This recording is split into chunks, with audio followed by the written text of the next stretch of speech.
Saludos, muy buenas tardes amigos, amigas de 2x3 en TV. Muchísimas gracias como siempre por estar ahí desde sus pantallas acompañándonos en todo el desarrollo de este programa preparado como siempre con muchísimo cariño para todos ustedes. Como se darán cuenta, hoy no está conmigo ni con ustedes Doris Pantaleón, esa amiga y compañera de años, que está siempre ahí con nosotros como una hormiguita aportando su contenido. Ella está fuera del país en una asignación especial de su medio, pero la próxima semana estará ya con nosotros por acá. Y bueno, señores, nosotros iniciamos un periodo especial que es la Semana Santa. Y de ese contenido, de todo ese aspecto hablaremos nosotros hoy en un programa especial para todo este periodo para este periodo que hemos preparado. Sin embargo, yo quisiera destacar un elemento. Los directores de hospitales generalmente se preparan en materia de contenido, de insumos médicos, de medicamentos, y a mí me llama la atención mucho, aunque es un fenómeno real, aunque es un tema real, que la gente vacaciona durante este periodo. ¿Por qué tendríamos que prepararnos tanto como si fuera una guerra que fuéramos? O sea, tenemos que tener insumos médicos, emergencias listas, en materia de hospitales todo ok, como dicen los médicos. Y entonces mi llamado de atención es ese. Si no vamos a ninguna guerra, si no vamos a un matadero humano, ¿por qué tenemos que estar tan atentos a eso? Sin embargo, ese es el papel de las autoridades, preparar los centros de salud, porque hay una afluencia grande de personas hacia el exterior, hacia el interior del país, mejor dicho, hacia las provincias. Es entendible que la gente tiene una semanita libre y prefiere irse a ver a sus padres, a los campos, a los pueblos y eso. Y hay un volumen alto de personas en carretera. Entonces el llamado en esta temporada especial es al cuidado, a la prevención, cuidar nuestras vidas, como siempre se dice, tanto de si usted va hacia los pueblos como si regresa desde los pueblos hacia la ciudad de Santo Domingo, cuidarse. Si está manejando, por favor, no tome alcohol. Van a estar atentas las autoridades metropolitanas y las autoridades de la AMET en sentido general en el país, de manera que tome medidas porque no se vive dos veces, por lo menos aquí en este mundo. Entonces, tome medidas, cuídese, cuide la salud, no permita que sus hijos tomen bebidas alcohólicas, a cuidarnos todos. Y con este mensaje yo quisiera que nos fuéramos a unos mensajes comerciales y venimos entonces con nuestra entrevista de la tarde, que es válida para toda esta semana, de manera que la invitación está ahí, permanezca en pantalla, que volvemos en un momentito.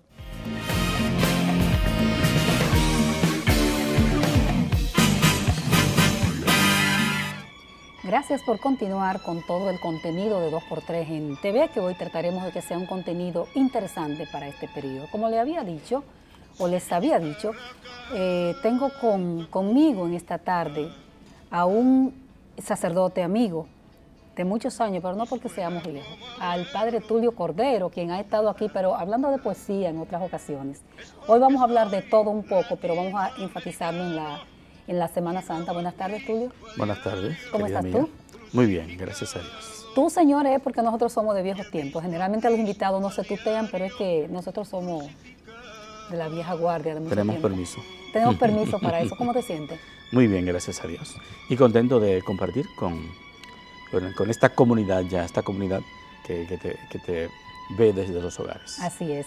Bueno, y como ves, comenzamos un periodo especial, que es el llamado periodo de la Semana Santa. Dicen que de Semana Santa tiene poco ya, ¿verdad? Por lo que se ha hecho. Y se me ocurre preguntarte, ¿desde cuándo celebramos la Semana Santa y por qué? ¿Celebramos o conmemoramos? No sé. Sí, conmemoramos. Conmemoramos. Y cómo surgió también, ¿verdad? Hablemos un poco de la historia. Sí, bueno, al principio, en los primeros siglos, digamos hasta el siglo IV, el año litúrgico cristiano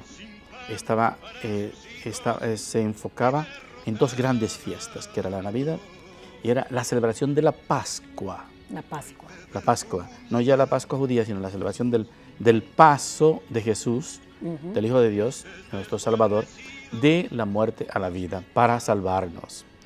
Entonces, hacia el siglo IV, justamente en torno del concilio de Nicea, que fue en el año 325, ya comienza a darse configuración a lo que se llamará la Semana Santa. Todavía no. Más adelante va a surgir el Domingo de Ramos. Y el Domingo de Ramos ya va a ser el marco de la Semana Santa. ¿Cuántos años después o cuántos siglos después de la muerte de Jesucristo ocurre? En el siglo IV. En el siglo IV, sí. Okay. Pero la fiesta esencial de la vida cristiana, de la iglesia, era justamente la celebración de la Pascua, esa vigilia pascual, esa celebración de Jesús triunfante, resucitado para salvar al mundo. Esa era la fiesta principal. Después surgió el triduo, que es el jueves, la cena del Señor. ¿Qué es el viernes, triduo? el triduo, que llamamos el triduo pascual, es los 3 días, que constituyen la pasión, muerte y resurrección de nuestro Señor Jesucristo. Y comienza el jueves con la cena pascual, el viernes continúa con la muerte, que es un día sumamente intenso espiritualmente hablando, y luego el sábado en la noche, al amanecer del domingo, la gran fiesta de la resurrección del Señor. Entonces, con el tiempo ya se hizo un marco de esta semana. Se le llamó Semana Santa o la Gran Semana Mayor. La Gran Semana, la Semana Mayor. El Domingo de Ramos. Es que históricamente en los evangelios se dice que unos días antes de su muerte y de la celebración de la Pascua, Jesús entró triunfante a Jerusalén en un borrico. Ese es el rey. Es un rey pobre, entonces. Un rey pobre, un rey humilde, un rey sencillo. Era simbólica, más bien era simbólica. Y él explicará también el sentido de su Porque reinado. los reyes de la época eran bastante pomposos. Absolutamente. Pomposos. Y entraban con ejército, con Exacto. vestidos especiales. Entonces este hombre viene y entra en un burro. En un burro. Los reyes entraban con caballos hermosos y de clase, que decimos nosotros. Entonces, ya se forma litúrgicamente la Semana Mayor. Y entonces, esos días, todo en torno a ese misterio de Jesús que va a entregar su vida libremente, por amor. La unción de Betania, la traición de Judas, todo lo que la persecución o ardid de los sumos sacerdotes y dirigentes del pueblo. Entonces, con el tiempo también se añade algo interesantísimo, que es cómo nos preparamos a la Semana Santa. Y se apeló a los famosos 40 días bíblicos. Justamente se hace ese tiempo de la Cuaresma, que es un tiempo sobre todo enfocado en la catequesis bautismal, aquellos que se llamaban catecúmenos y catecúmenas, preparándose para la gran noche de Pascua, para el bautismo y la inmersión total en la comunidad cristiana. Tulio, si nos entramos y esto tal vez sea cristología pura, ¿verdad? Pero si nos adentramos a todo el personaje de Jesucristo, él entra triunfante, ¿verdad? Sí. En burro, en un asno. Sí. Ajá. Entonces, este hombre sabe que lo van a matar. Algunos plantean, si eso no es un teatro, entonces que tú sabes que te van a matar, entonces tienes el sufrimiento, la muerte sabida de antemano por parte de Jesús, porque es Cristo después de crucificado, ¿no? El Cristo. Es el Cristo. No es un asunto que el Padre sabía. ¿Por qué el Padre sacrifica a ese hijo? Bueno, una pregunta genial. Lo primero es que, sobre todo, ¿no es un teatro sacrificar a tu hijo? Esta respuesta se va dando en el mismo Evangelio. Jesús va comprendiendo el sentido profundo de su vida. Se nota en el Evangelio. Y ya sabe que va a entregar su vida. Y ahí, por ejemplo, el domingo pasado, leíamos en el Evangelio que Jesús decía: estoy angustiado, estoy acongojado, estoy triste por esta hora. Ese es el ser humano. Sí, el ser humano, total, el ser humano. Él no despertó diciendo, yo sé que voy a morir. Él tuvo que descubrir en su propia vida. Él repetirá en el Evangelio de Juan, por ejemplo, 3 veces, mi alimento es hacer la voluntad del Padre. Yo no he venido a hacer mi propia voluntad, sino la de Él. Él sabía que él tenía que ser la ofrenda sacrificial, el Cordero de Dios que quita el pecado del mundo, como lo presenta Juan. Él sabía, pero va asumiéndolo poco a poco. Y dice, es triste lo que tengo que enfrentar, pero si para esta hora he venido. Y entonces llega a la conclusión: Padre, para esta hora he venido, que se haga tu voluntad, no la mía. Es decir, que él también tuvo su lucha interna. No fue un teatro, su lucha interna. Lo que pasa es que todo también tiene su simbología. Jesús, ¿a qué Jesús le llama su trono de gloria? Su trono de gloria es la cruz. Es la cruz justamente. ¿La cruz es un símbolo de fracaso? Sí, a nivel histórico y a nivel social de entonces, y cultural, la cruz era el castigo más ignominioso que podía haber.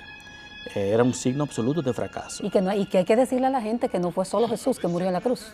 Muchísima que mucha gente, que era una forma de... Y luego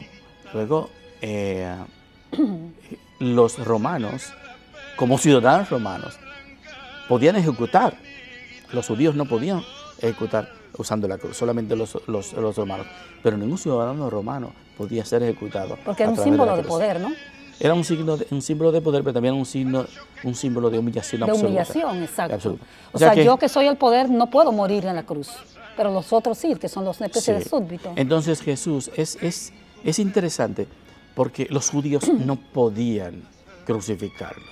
Por eso en el Evangelio se da este trasiego de Jesús en el Sanedrín, que podía condenarlo, pero no podía ejecutar la pena de muerte. Y del Sanedrín, de los sumos sacerdotes, lo llevan a Pilato porque él, como procurador romano, sí podía hacerlo. Y se lo imponen y hay una cuestión política. Este ha dicho que este está en contra del César, etcétera, etcétera. Y si tú no lo ajusticias, tú estás en contra del César. Lo están acusando a Pilato y Pilato cede. O sea que la muerte de Jesús es una mezcla de profundidad espiritual, de entrega, de acusación, de falso teatro con los dirigentes del pueblo, y también tiene su dimensión política. Solamente el poder romano podía Vamos a hablar de la dimensión política, pero una pregunta desde el punto de vista histórico. Siempre se ha acusado a los judíos de la muerte de Jesús. Y entonces, si estaba predeterminada, o sea, el padre sabía que iba a entregar a su hijo, ¿son culpables? ¿Fueron culpables los judíos si tú como padre predestinaste? Tengo que hacer el papel de abogado del diablo. La pregunta está bien. O sea, pero si tú entregaste a tu propio hijo, ¿qué culpa tengo yo si yo estaba predestinada a matar a tu hijo? Sí. Bueno, el pueblo judío, como pueblo judío, no debe ser condenado. Bueno, el Vaticano II ya lo dijo. Sí, las autoridades judías fueron comprometidas. Y en cierto sentido, cierto sector del pueblo también se comprometió. Pero vamos a poner un símil, una comparación. Fíjate, es tan reciente como Hitler y el pueblo alemán. Oye, lo que hicieron con los mismos judíos y con otros estamentos de la sociedad fue horroroso. Las muertes sin sentido. Entonces, porque Hitler hizo eso, y sus la gente que estaba en torno a él, ¿son malos todos los judíos, todos los alemanes? Todos son culpables. No sirven, son condenables. No. Hay un compromiso histórico, hay una culpabilidad histórica que no necesariamente se extiende a la población, al pueblo. Y eso pasó también con los judíos. Hay una culpabilidad histórica, pero tú no puedes condenar al pueblo judío. Si el pueblo judío tiene alguna debilidad, es no aceptar a Jesús como el Salvador, como el Mesías. Esa es la única debilidad, pero no debe ser condenado. Un judío tú no lo puedes decir, tú eres el causante de la muerte de Jesús. De hecho, se hizo por muchos años eso. Eso por muchos años, por la falta de tolerancia, la falta de educación, la falta de sensibilidad. De información histórica. De información histórica. Y no, fue un error. Y definitivamente nadie tiene el derecho en la actualidad de acusar a un judío de la muerte de Jesús. Porque debemos acusarnos a todos. Porque Jesús muere justamente por nuestros pecados, por nuestras debilidades, etc. No justamente murió por los de entonces, murió por los de ayer, por los de hoy y por los de mañana, en toda la eternidad. Básicamente, en América Latina, los teólogos de la liberación, Leonardo Boff, Clodovil Boff, ¿cómo se llama el salvadoreño que escribió de Cristo? John Sobrino, Gustavo Gutiérrez, hablaron mucho de la muerte de Jesús como un acto político, es decir, fue más que predestinado, no decían ellos porque ellos son religiosos, pero hubo una interpretación de que fue más bien un acto político. Este hombre viene y contraviene el poder y viola las normas establecidas por el poder. ¿Qué similitud se puede establecer entre la predestinación, el padre manda al hijo para que muera, envía al hijo para que muera por los demás, o es el poder que dice, este hombre se convierte en un peligro, está diciendo que él es el Mesías? ¿Cuál es la relación que hay entre ellos? Vamos a hacer algunas cuantas clarificaciones. Por ejemplo, y ahí nos valemos, por ejemplo, del Evangelio de Juan. Hay una cita muy hermosa en el Evangelio de Juan, capítulo 3, versículo 16. Dice, tanto amó Dios al mundo que le entregó a su Hijo único, para que los que crean en Él no perezcan, sino que tengan vida eterna. Bien, una lectura posterior del hecho, decimos que Jesús es el Cordero que se sacrifica, el Cordero Pascual, el Cordero de Dios, que se sacrifica por todos, para salvarnos a todos. Antes de la dimensión política, vamos a ver la dimensión personal y mistérica. Jesús tuvo que aceptar este sacrificio. En el Evangelio de Juan, Jesús dice varias veces, nadie me quita la vida, yo la entrego. Y en algunos momentos se escabulle de la gente porque no había llegado su hora. Es decir, que la hora del Padre, la hora del Hijo, es una hora aceptada, es una hora libérrima. Jesús aceptó entregarse. Pudo haber dicho que no.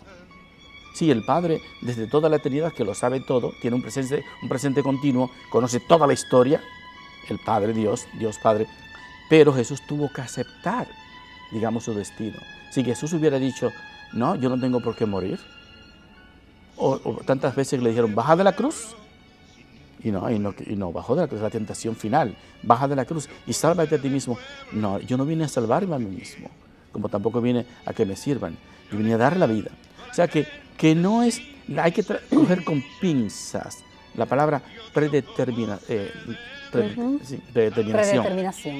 Hay que cogerla con pinza, ¿no? Porque es cierto, es como si yo, digamos que yo esté a tu papá y me voy a morir y te dejo una herencia inmensa. Bueno, esa herencia supuestamente es tuya, pero si tú no la cobras, no es tuya. O sea, tú estás predeterminada a ser rica, pero si no aceptas esa riqueza, no tienes nada. Es cuestión de opciones. Y lo mismo pasa con la salvación de Jesús. Él muere por todo el mundo, pero tú tienes que aceptar también esa salvación. No. Bueno, pero el asunto político, claro, obviamente, lo que pasa es que estamos, primero, la lectura de los teólogos y de mucha gente, estamos en una época efervescente de los años 60, 70, principios de los 80. Llega casi hasta los 90. Hay una nueva lectura de Jesús, hay una nueva figura de Jesús, se le llegó a pintar incluso como el guerrillero y todo esto. No vamos a decir que hubo una manipulación de la persona de Jesús, no, porque hubo una lectura histórica de Jesús, una necesidad de leer a Jesús como el que apoyaba al pobre, al pueblo, la lucha del pueblo, la liberación del pueblo. ¿Y no lo era?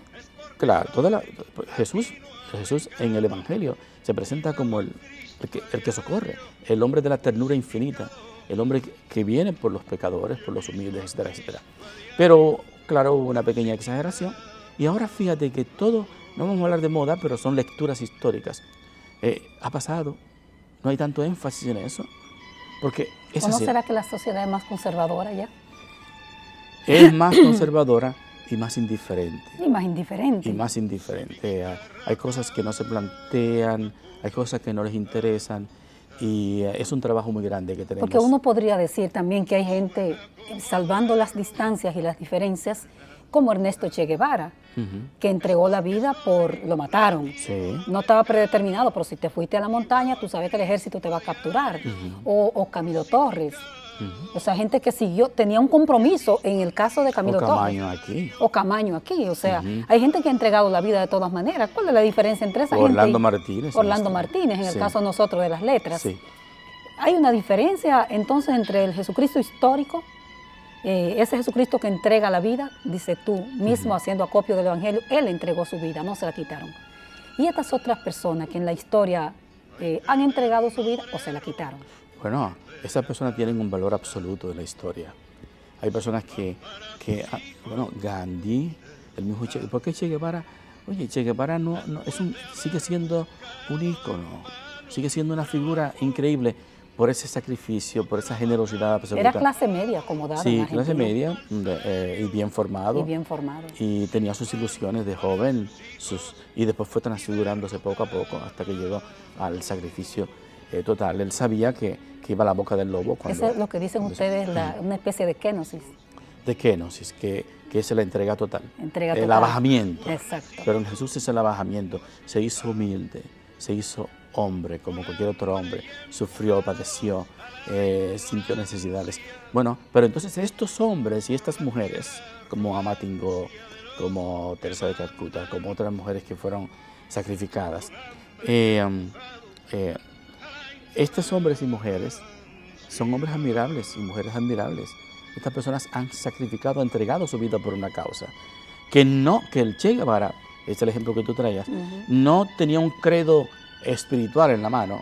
Me estoy entregando por esto, por lo otro, pero tenía un credo, una convicción profunda en el hombre, en el ser humano, en el futuro del ser humano, en que podíamos ser mejores, en que había que luchar por ello y entregar la vida si era posible.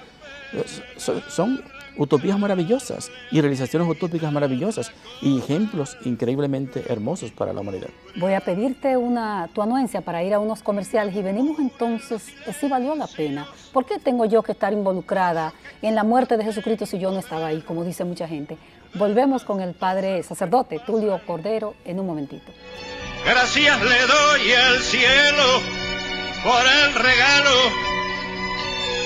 de saber quién es Cristo y quién es el diablo, de saber quién es Cristo y quién es el diablo. Y suena como a duelo mi garganta, es porque soy latinoamericano y veo a Cristo a diario crucificado. Gracias por continuar con el desarrollo del programa. Recordamos la presencia del sacerdote Tulio Cordero, quien nos está hablando hoy como pastor, aunque él tiene una dimensión diferente, que es escritor, poeta y hombre de letras. Tulio, uno de los aspectos que llama la atención es que nos enseñaron de pequeño que Jesús Cristo, como dicen los brasileños, murió por nosotros. Y uno siempre se preguntó, ¿y yo qué hice? ¿Por qué me involucran a mí si yo no estaba? ¿Por qué me tienen que arrastrar históricamente? Es un aspecto de la muerte de Jesús. Murió por nosotros. Pero todo sigue peor. ¿Sigue igual o sigue peor? ¿Cómo así? ¿Tú me puedes explicar como sacerdote esta? Bueno, esa pregunta tiene dos dimensiones. ¿Qué hizo Jesús por mí? Y si la gente, la historia, el mundo, yo he cambiado, por eso que hizo Él por mí. Te voy a poner un ejemplo muy simple. Estando yo en Papúa Nueva Guinea, estaba... ¿O sea, África? En Papúa Nueva Guinea, al norte de Australia, en el Pacífico. Bien. Las islas melanesias famosas. Pero tienen su historia reciente. Tú sabes que esas tribus de Papúa Nueva Guinea, muchas de ellas en el centro de la isla y al norte, eran caníbales. Entonces, me encontré en un lugar llamado Sepik, la cultura Sepik, al norte de la tierra firme, porque son muchísimas islas. Me encontré con un señor de mediana edad que se me acerca muy compungido y me dice, Padre, el Evangelio ha hecho mucho por nosotros. Específicamente ha hecho mucho por mí. Jesús ha hecho mucho por mí. Y yo le digo, cuéntame. Dice, cuando yo era pequeño, yo cazaba seres humanos para comerme el cerebro con mi abuelo. Dios y para matarlos. Y ya en mi tribu y yo no haría jamás eso porque he conocido el Evangelio. O sea, es un detalle. Realmente ha impactado humanamente, ha impactado socialmente, ha impactado históricamente la muerte de Jesús. Sí, muchísimo, pero ha habido transformaciones de pueblos enteros, de personas individualmente, pero también este es el fenómeno externo, pero este fenómeno interno. La muerte de Jesús es algo un misterio maravilloso. También vamos a apelar al Evangelio. ¿Es un hecho histórico lo primero? Claro que sí, es un hecho histórico. No es un invento de la religión. No es un invento, no es un invento de los evangelios. Los evangelios no son totalmente, digamos, como documentos. ¿Libros históricos? Documentos, no son documentos hagiográficos como lo entendemos ahora, no son biografías así, pero son interpretaciones históricas, pero basadas, todas ellas, en hechos históricos. Es decir, que Jesús padeció, es decir, que Jesús murió y que Jesús resucitó. Entonces, hay un ejemplo en el Evangelio que es que Jesús pone, muy gracioso y muy profundo. Dice, si el grano de trigo no muere, no cae en el surco, en la tierra, se pudre, no muere, se queda estéril. Pero si cae en la tierra y muere, se vuelve fecundo, florece, da vida. Y eso pasa, la muerte de Jesús ha sido ese grano de trigo que se ha sembrado en la historia de la humanidad, en la historia del mundo, en el universo. Y está germinando constantemente y floreciendo constantemente. Y aparentemente, no nos damos cuenta, pero el universo entero camina hacia ese florecimiento que ya se nos ofreció, el Padre nos lo ofreció en Jesús a través de su muerte redentora. ¿Tiene que ser Jesús o podría ser otro Salvador? Podría ser otro Salvador, claro que sí. ¿Con otro nombre? Pero solamente hay un nombre, y ese nombre es Jesús. Solamente un Salvador enviado por Dios Padre, su Hijo. Ese es mi Hijo amado, es Jesús. Puede haber muchos salvadores, pero el Salvador del género humano total, que no se guarda su vida, es Jesús. Pues esta semilla salvadora que está germinando históricamente en el mundo entero, por todas las edades, y claro, uno no ve mucho, incluso uno ve retrocesos increíbles históricamente hablando. ¿Cómo es posible que nosotros, por en un caso de los europeos, que hemos sido fundados en la fe, que nos hemos esparcido por el mundo a través de esa fe? Y la Constitución Europea no quiere mencionar a Dios, y el secularismo es absoluto en Europa, y no quieren no quieren saber de lo religioso. Son procesos históricos de endurecimiento, de lejanía. Esperamos que vuelvan a acercarse. Y nosotros también hemos cambiado muchísimo. Cuando éramos pequeños, cuando yo era pequeñito, tenía 5 o 6 años en San Juan de la Maguana, yo recuerdo que el Viernes Santo era un silencio asombroso, maravilloso, pensando en que Cristo murió por mí, etcétera, etcétera. El Viernes Santo ahora un colmadón sube a todo, y las bebidas por ahí, y los accidentes por allá, y es increíble cómo vamos evolucionando. Tulio, era una sociedad distinta también, era una sociedad más hacia lo rural, tenía menos información, no había internet, apenas existía la radio como medio de comunicación, y un poquito de había más sensibilidad religiosa. Había más sensibilidad religiosa, y además nos enseñaban. En mi casa se lloraba prácticamente, en la casa de mi mamá, de mi madre, que ya no está, prácticamente se lloraba, y nos hacían sentir la culpa de por qué murió Jesucristo. La sociedad cambió también. Sí, ha cambiado mucho, y ha habido muchísimos elementos que han llevado a esta sociedad para que cambie.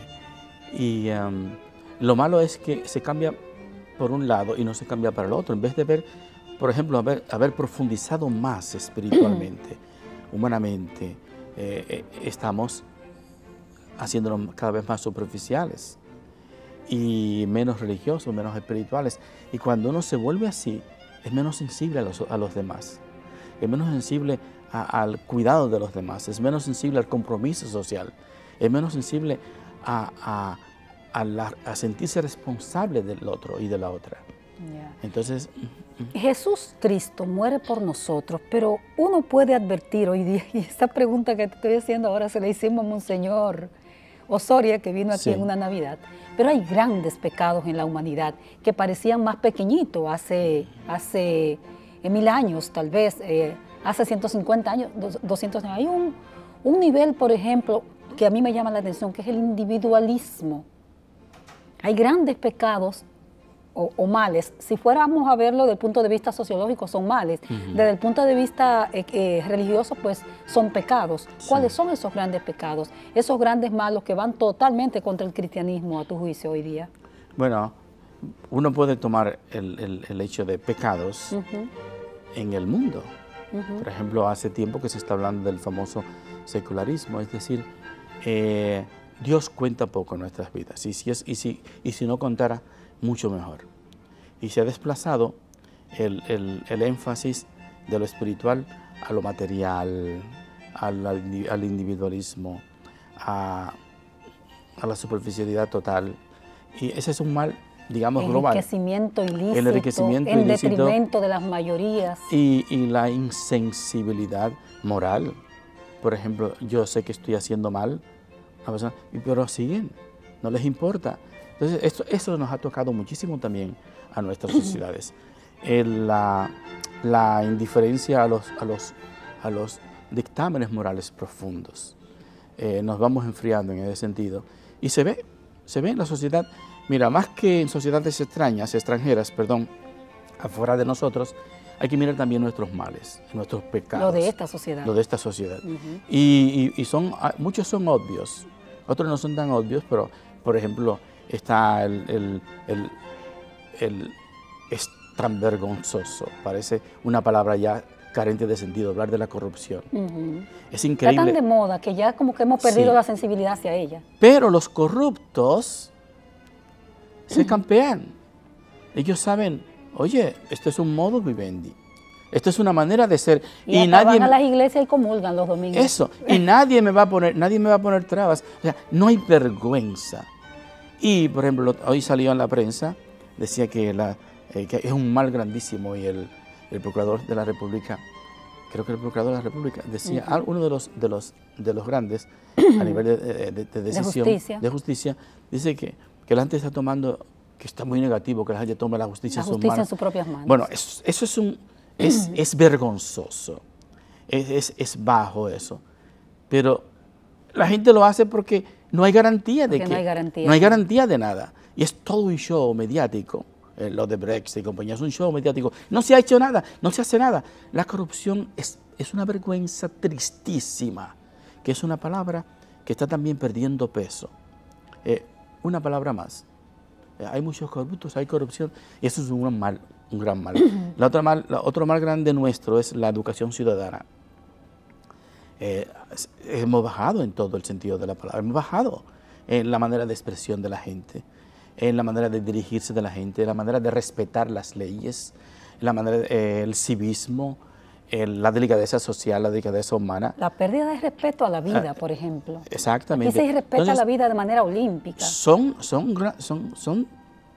cosas que se ven ahí. Una cosa de la que no se habla casi es que los sistemas políticos han denigrado la dignidad del ser humano, de las personas. Con el clientelismo vergonzoso, totalmente, con los regalitos de Navidad, con los regalitos para las campañas. Hay que purificar y salvar el alma del dominicano, de la dominicana. Tenemos que hacer eso. Se está denigrando la dignidad del ser humano. Y eso, lamentablemente, aunque no quieran escucharlo, los políticos tienen un porcentaje grandísimo. No, es el más alto, tal vez, porque los empresarios no están excluidos de eso, pero la política. Pero fíjate, ¿quién comentó entre nosotros lo que pasó, lo que salió en la prensa la semana pasada, al principio creo? Dice, bueno, hay congresistas que han faltado de 84 sesiones, han faltado 74.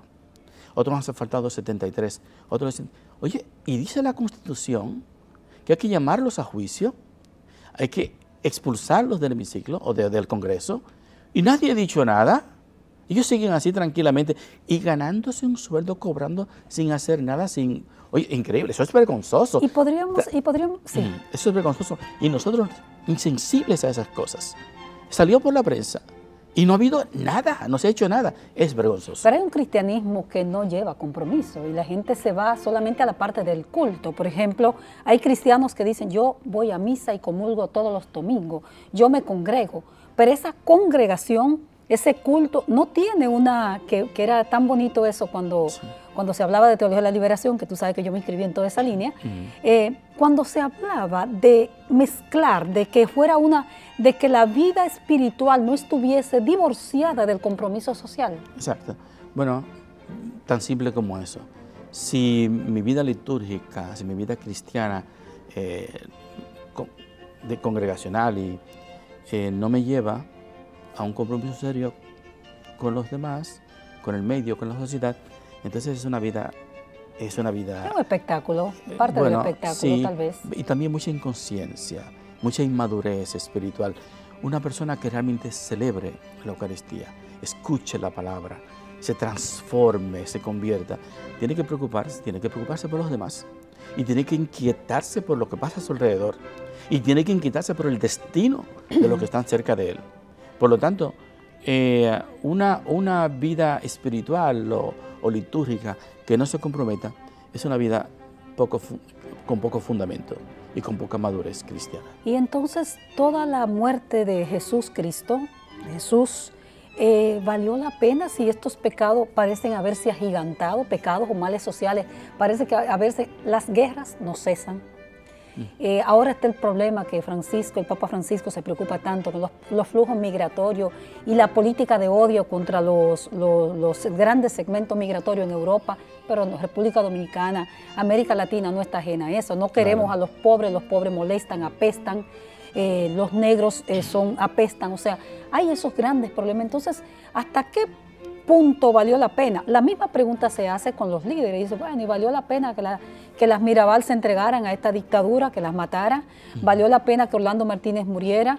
¿Valió la pena la muerte de Francis Camaño? Entonces, la misma pregunta con respecto a una dimensión mayor, a la muerte de Jesucristo con estos grandes pecados o males sociales. Sí, bueno, es una buena pregunta, pero como habíamos dicho, la muerte de Jesús y su resurrección es un misterio de fecundidad. Es un misterio de salvación, es un misterio de redención increíble del ser humano. Ha habido momentos históricos en que se ha visto esta transformación positiva, ha habido momentos históricos en que hemos retrocedido, pero el sacrificio de Jesús, la ofrenda de Jesús, el acto salvador de Jesús siempre valdrá la pena. Y siempre trabaja, como yo te decía, a veces no vemos los frutos, pero siempre trabaja. Y por supuesto, es algo que está por encima de ti y por encima de mí. La gracia, el don dado por Dios al mundo entero, en su Hijo, es algo que está por encima de nosotros. Y sigue actuando. Y claro que sí que valió la pena, valió la pena. Pedimos de nuevo la anuencia del sacerdote Tulio Cordero. Nos vamos a unos mensajes y regresamos con el último segmento del programa en un momentito. Hay que ver cómo miran esos niñitos, tristes, desguarnecidos, como asustados, con hambre y empujados a la ignorancia por la vida.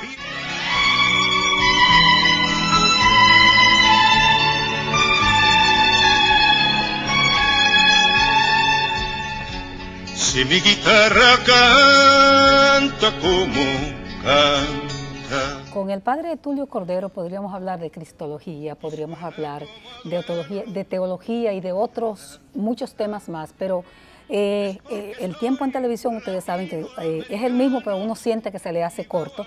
Y entonces queremos ver el tema Semana Santa como fenómeno hasta de mercadeo, porque yo creo que se disfruta más y se fiestea más, hay más fiestas, más diversiones en Semana Santa que en las propias Navidades, que son más festivas. ¿Cómo ves ese bueno, tema? Es curioso. ¿Es también pecado? Es curioso, vamos a hablar de eso. Pero es curioso que hasta Jesús lo dice en el Evangelio, dice, los hijos de las tinieblas son más astutos con las cosas del mundo que los hijos de la luz. Y los hijos de la luz, vamos a decir hijos de la luz, podríamos llamarnos hijos e hijas de la luz todos y todas. Pero, claro, desde un mes antes, 2 meses antes de la Semana Santa, semanas antes, ya salen todos los medios, la televisión, por todo. Prepara tus vacaciones de Semana Santa. Ya hay un medio, hay compañías poderosas en el mundo que ven la Semana Santa y te venden la Semana Santa como un momento importante para vacacionar, personalmente, individualmente o con tu familia. Y claro, la gente compra el paquete comercial, se deja ganar Por eso cuando yo estuve fuera y al regresar me cayó tan en gracia el hecho de que una comunidad surgió, el Yo Me Quedo. El Yo Me Quedo. No solamente como una reacción a que mi espiritualidad no se vende. A que te lleven masivamente como pavo al matadero. Exactamente, no solamente eso, sino como una conciencia de que lo que está sucediendo, los momentos salvíficos de redención en toda la Semana Santa, me implican, me pueden ayudar a crecer profundamente, a comprometerme más. Y oye, lo que Jesús hizo por mí no es algo que no tenga ningún valor, no es algo insustancial, no es algo frívolo. Entonces, claro, nos están ganando la batalla. Entonces, vamos a decirlo así, un poquito, siendo un poco pesimista, debiéramos ser un poquito más optimistas en ese sentido, pero nos están ganando la batalla con los paquetes turísticos, con las fiestas, con la movilidad absoluta de los jóvenes y las familias de un sitio a otro, obviando el acontecimiento. ¿Por qué tú tienes estas celebraciones? ¿Por qué tú tienes estos momentos? Porque alguien ofreció su vida por ti. Porque estamos celebrando algo importantísimo en nuestras vidas. Entonces, sí, se ha comercializado mucho. ¿Y no habrá una responsabilidad también? Tú sabes que a mí me gusta ser crítica. Una responsabilidad también de la Iglesia Católica específicamente, porque la gente dice, bueno, ¿por qué se muere todos los años? Y todos los años voy y escucho lo mismo, es la misma prédica. ¿No habrá una forma más creativa de la liturgia, por ejemplo? Porque hoy día la sociedad es comercial. Y entonces hay fenómenos también, no le estoy pidiendo a la Iglesia Católica que cambie su liturgia y todo eso, pero manera de presentar, por ejemplo, el sermón de las 7 palabras. Que hoy día la gente hasta espera esas 7 palabras, sí, porque los sacerdotes por lo general la toman y ¿cómo se llama? Y la hacen carne. Exacto. La hacen parecida a mi realidad. Buscan los pecados o males sociales de nuestra sociedad y se lo enrostran. ¿Qué lectura tiene? Y se orientan y se ofrece luz sobre la realidad. Desde unas palabras de Jesús, desde una vida. Entonces, fíjate, tú decías al principio, si no tenemos culpa, obviamente tenemos culpa. Y hay esfuerzos de renovadores dentro de la iglesia a nivel litúrgico. Fíjate, esto que tuvo un auge grandísimo por los años 70 y 80 y 90, la pastoral juvenil. La Pascua juvenil. O sea, recrearse. Si no se le ofrece algo atractivo a los jóvenes, se marchan. Si no se encarna en su propia vida y su modo de ser, se enfrían. Esa Pascua juvenil fue fabulosa en esos años. Sí, se está recreando a nivel universitario, a nivel de comunidades parroquiales, pero también tenemos que reinventarnos graciosamente. La liturgia no puede ser una cosa muerta. Entonces, tenemos que cuestionarnos. O sea, puede ser que haya un pecado de parte nuestra que no hemos impactado con la novedad misma del Evangelio. El Evangelio mismo es una noticia nueva, siempre es nueva. Yo tengo que hacerla nueva, en la manera de vivirla, de interpretarla y de hacer que se celebre. De repente, Tulio, también los propios escándalos. La Iglesia Católica, como comunidad universal, ha estado expuesta a grandes escándalos universales también. Todo eso también merma, porque a medida que yo soy parte de escándalos, mi imagen, y es como si estuviéramos hablando de mercadeo, de publicidad, también se merma. Probablemente la Iglesia Católica haya estado impactada por esos... Obviamente, no podemos tapar el sol con un dedo. Los escándalos a nivel interno hacen mucho daño. Y yo creo que vamos a hablar de obispos, superiores religiosos, etcétera, etcétera. Hay que tomarlo muy en serio. No podemos dormirnos, no podemos dejar que las cosas sigan sucediendo. Por ejemplo, perdóname, nosotros mismos tuvimos un gran escándalo de tipo mundial, que fue con el escándalo de pederastia del nuncio. O sea, un país chiquitico como somos nosotros, una islita, y con un escándalo tan grande. O sea, eso tiene que tener un impacto. Lo medirán, yo creo que no se han hecho estudios. Tiene su impacto. En el mismo Estados Unidos, obviamente se han cerrado muchas iglesias. Se ha perdido mucho a nivel de economía y cosas dineros que se usaban para obras de caridad, etcétera, etcétera. No, claro que sí, que ha tenido mucho impacto y tenemos que tomar las cosas en serio. Y tenemos que hacer lo posible y lo imposible para ofrecer alternativas, soluciones a ese problema, que no es nada pequeño. A la gente le gusta también que quien le habla, quien lleva un mensaje, su vida se parezca a lo que habla. Absolutamente. Y eso eran los grandes mensajes de la gente que dio su vida, que hablábamos ya no de Jesucristo, hablábamos del Che Guevara, de cantidad de líderes internacionales. La coherencia vital, coherentes. La coherencia vital que se llama. Bueno, vamos a decirlo así sencillamente, hay ciertos profesionales que podrán ser maravillosamente buenos en la ejecución de su profesión, con una conducta moral un poco dudosa, pero un sacerdote o un líder religioso no puede serlo. No puede ser bueno en lo que haces, en lo que dices, si no eres también bueno a nivel personal. Entonces, eso nos hace mucho daño. Yo quisiera que en esta parte final del programa, ya para todo el discurrir de esta Semana Santa, tú nos dieras un mensajito final. Sí, con muchísimo gusto.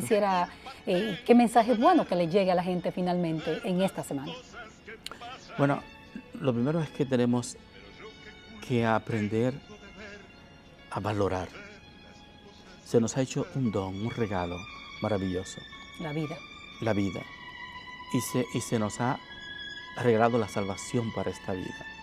Hay que aprender a valorar lo que se ha hecho por mí, lo que se ha hecho por nosotros. Y sacar tiempo.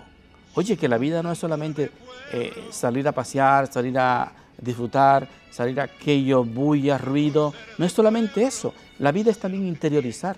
La vida es también preguntarme qué estoy haciendo yo con mi existencia y cuán valiosa es mi existencia para los demás. Hace falta detenerse, hace falta hacer silencio y hace falta también decir, yo soy una persona religiosa que puedo tomar más en serio las cosas interiores, las cosas espirituales. Pues ahí está el mensaje, deténgase en esta semana, detenga todo tipo de violencia, deténgase a reflexionar. Padre Tulio Cordero, muchísimas gracias por acompañarnos en toda esta hora de programa dedicado a la comunidad.